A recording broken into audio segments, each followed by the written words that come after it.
안녕하세요. 섭입니다.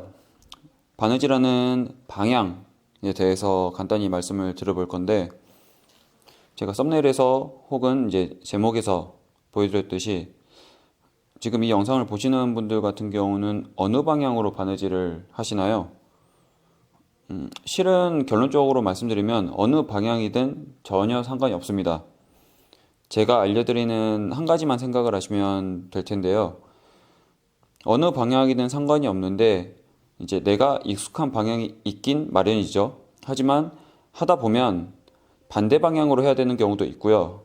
왼쪽 오른쪽이 아니라 이렇게 세로로 되는 방향이라든지 이런 곡선 부분을 바느질을 해야 되는 경우도 생깁니다. 그래서 그 방향이 생각보다 이제 자유도가 떨어진다라고 생각을 하시면 되고, 그래서 위쪽 아래쪽 뭐 좌우로 외우시는 게 아니라 제가 알려드리는 이 방법에 대해서 생각을 해보시면 훨씬 수월하게 하실 수가 있어요. 그리고 이 바느질 같은 경우는 양쪽을 따로 쳐서 양쪽 사선을 내는 방식이 아니라, 제가 여기다 살짝 적어놨는데, 붙여서 같이 뚫었을 때에 조금 더 적합한 방법이라고 생각을 하시면 돼요. 제가 우선 1번 방향으로 바느질을 해볼게요. 1번 방향에서는 저희가 원하는 모양은 실이 이렇게 되는 방향입니다. 이렇게 해서 가는 게 아니라, 지금 여기를 집중해서 보시면 돼요. 이렇게 나오는 게 아니라 이렇게 나오는 거죠. 뚫어진 이 방향에 뭐 90도 정도, 어찌됐든 대각선으로 틀어져 있는 방향으로 나오는 걸 원하는 거죠. 그래서 이 경우는 꽂아 넣는 건 상관이 없어요. 어느 방향이든 꽂아 넣어서 당기실 때 지금 이쪽 방향이 아니라 일부러 사선을 만드는 방향이 이쪽입니다. 그렇죠? 저쪽이 아니라 사선을 일부러 만들어내는 방향이 이쪽이에요. 지금 이렇게 만들고 싶지, 이렇게 평평하게 만들고 싶진 않거든요. 사선이 되는 방향을 당겨 놓고 그 다음에 뒤쪽을 꽂아 넣어서 그 아까 먼저 넣었던 건가 반대 방향으로 이제 당겨 주셔야 되는 거죠. 이렇게. 그러면 이제 한 땀입니다. 그러고 나서 나머지는 마찬가지죠. 마찬가지로 이 방향으로 만들고 싶으니 꽂아 넣어서 사선을 만드는 방향으로 당겨 놓으시는 거예요. 이제 이렇게 이제 갈라진 방향인 거죠. 구멍이. 그리고 뒤쪽은 갈라진 방향 그 아래쪽으로 넣어서 또 넣어서 이렇게 당겨 주시고, 이런 식으로 반복을 하면 어떻게 보면 이거는 야 이거 처음에 먼저 넣은 것도 위쪽으로 당겨야 되는 거 아니냐라고 생각을 하실 수가 있잖아요. 그래서 제가 이것까지만 얼추 대충 마무리해 놓고 반대편 똑같이 해볼게요. 이렇게 하고 나서 제가 하늘색 실 가지고 해볼게요.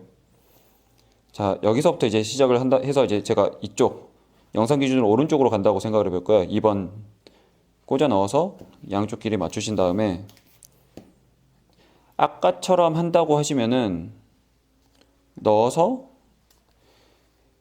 위쪽으로 당긴다고 라고 되는 거잖아요. 근데 이 방향이 아니라 꽂아 넣어서 이게 이렇게 사선이 될 거잖아요. 이렇게. 그러면 이쪽으로 당겨져야 되는 거죠. 바깥쪽에서 사선을 일부러 만드는 방향으로 저희는 보통 바느질을 합니다. 그래서 이렇게 당겨지고 뒤에서 남은 구멍에 들어가면 됩니다. 이렇게 갈라진 방향으로 당겨지는 거죠. 원래 제가 이쪽으로 당겼던 거는 이 노란 실 같은 경우에는 먼저 넣었던 바늘이 했었잖아요. 그런데 방향이 반대가 되면 당기는 방향도 반대가 됩니다. 다시 보여드리면 지금 이 사선이 이렇게 나오고 싶은 거죠. 이게 아니라 이렇게 나오고 싶은 거잖아요. 그러면 이쪽 방향에서 저쪽으로 당기는 거죠. 바깥쪽에서 사선을 만드는 방향으로 먼저 당기는 겁니다. 이렇게죠. 이렇게 당겨 놓고 꽂아 넣어서 이렇게 빼고, 이러면 실 색깔이 다르지만 같은 방향으로 똑같이 나오고 있습니다. 지금 이거는 만약에 제가 예를 들어서 이 세로 방향으로 한다 라고 하면은 여기는 위아래로 당기는 게 없잖아요. 이거를 제가 보라색 실 가지고 하면은 꽂아 넣어서 양쪽 길이 맞추시고, 그 다음에 이쪽 아래 방향으로 가볼게요. 지금 보면은 여기서 이 방향으로 만들고 싶은 거죠. 지금 이 방향으로. 그러면 꽂아 넣어서 이 방향으로 당겨주는 거죠. 여기서 사선이 나오게끔 하는 방향으로 하려면 이쪽 방향으로 당기는 거죠. 그리고 뒤쪽 마저 채워주시고, 이렇게 해서 갈라진 방향으로 양쪽을 당겨주시면 조금 더 명확히 사선 모양이 나옵니다. 꽂아 넣어서 이렇게 넣고, 나머지도 마찬가지. 보이시죠? 근데 지금 제가 이렇게 당겨놨는데 만약에 예를 들어서 제가 이렇게 틀어서 나머지를 간다고 하면 이 두 땀을 했던 방향과 반대 방향이 돼요.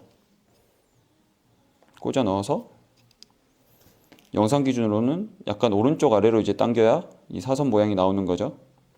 그러고 나서 뒤쪽 거는 넣어서 왼쪽 위쪽으로 당겨야 되는 거죠. 그래서 결론적으로 말씀을 드리자면 뭐 왼쪽, 오른쪽, 위아래라고 해서 정해놓는 건 생각보다 의미가 없습니다. 내가 잡는 손에 따라서 이렇게 조금만 틀어줘도 이거는 뭐 45도로 당기거나 그런 경우들이 생기잖아요. 그래서 제가 이제 보통 말씀을 드리는 방법이 뭐냐면 바깥쪽, 보통 바깥쪽을 사선 모양으로 만들려고 저희는 노력하죠. 바깥쪽에서 사선이 되는 방향으로 먼저 당겨 놓는다예요. 먼저 이 다음 이 구멍을 이제 두 바늘이 한 번씩 지나가야 되는데 지금 이 바늘이 바깥쪽에 있잖아요. 사선을 내고 싶은 쪽에서 넣어서 그쪽에서 모양을 먼저 만들어 주는 거죠. 사선을 만들어내는 방향으로 당겨 놓고 그 다음에 넣으면 훨씬 수월합니다. 이게 어느 정도 손에 익으시면 이 방향이든 저 방향이든 왼쪽 오른쪽 뭐 동그라미 뭐 조금 이렇게 각이 진 모습이라든지 그런 것들에 대해서 전혀 개의치 않고 하실 수가 있어요. 제가 그 전에 포니 혹은 클램프에 대해서 굳이 필요하지 않다라고 말씀을 드렸던 이유가 이런 이유 때문입니다. 보통 포니나 클램프는 이렇게 잡아놓고 이제 어느 한쪽, 저 먼 쪽에서부터 가까운 쪽으로 바느질을 하는 경우들이 대부분이시거든요. 그런데 만약에 방향이 애매하게 된다든지 동그라미가 된다든지 그러면 혹은 이제 그 만드는 제품에 따라서 방향이 반대가 되는 경우도 있어요. 내가 이제 매듭을 짓거나 그런 것들을 생각을 할 때 그럴 때는 이거 어느 쪽으로 당겨야 되지? 그게 헷갈리거든요. 그래서 이 방법을 한번 연습을 한번 해보시고 익숙해지시면 조금 더 좋을 것 같습니다. 네. 다음에는 다른 영상으로 찾아오겠습니다. 감사합니다.